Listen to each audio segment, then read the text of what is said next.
I didn't want to move to a small town in Kansas to help my Aunt Linda with her diner, but I couldn't leave her short-staffed after her car crash.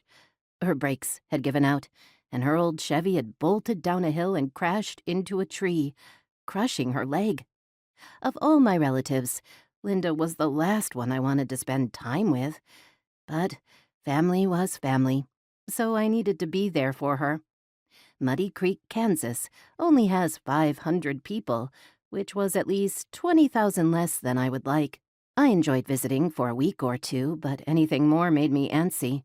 From what my mom said, Linda would need me for at least 2 months. I was only a little less excited to see my cousin, Tanya. She was Aunt Linda's only child, and a little spoiled for my taste. We had fun together as kids, but had little in common as we got older. Tanya only liked people who benefited her, so she didn't have time for me. She moved to New York City to start a modeling career, but returned to Muddy Creek a year later, when she hadn't immediately broken into the industry. I pulled my red Honda Fit up to Linda's diner and took a deep breath. Linda didn't waste time. She wanted me to go straight here instead of to her house. Tanya was going to meet me. I got out of the car and stretched my back. It had been a long drive from Arizona, and I wished I could take a nap. I didn't drive straight here, but I was still exhausted.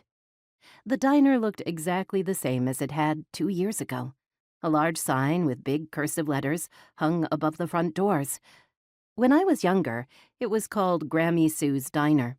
But after my grandmother passed away and Linda inherited it, it became Linda's Diner.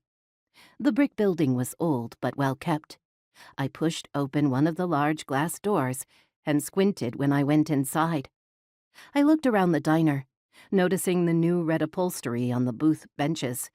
The same jukebox that had been here since Grandma Sue ran the place sat in one corner. It had never worked, but was a fun addition to the retro theme. Framed records decorated the walls, and a chalkboard displayed the menu for the day. A counter sat against one wall with stools pushed up against it. "Ivy!" my cousin Tanya exclaimed, pushing a short piece of brown hair behind her ear. She came out from behind the counter, pulling a white apron off and tossing it on a bar stool. "It's about time. I almost thought you weren't coming." "It takes a while to drive." "I'm sure," she said, rolling her eyes. I glanced around the diner once more. Only 2 tables were being used. "The clean aprons are in the back," Tanya told me. "Do you remember things from the last time you came?" I'd only helped for a few days, and all I had done was wash tables. "I think so." "Great. I'm gonna take off. You're in charge." Tanya's long, fake eyelashes distracted me for a minute. Tanya always looked perfect. I secretly wanted fake lashes, but wasn't up for the maintenance. I blinked. "Wait, what? I thought I was helping you."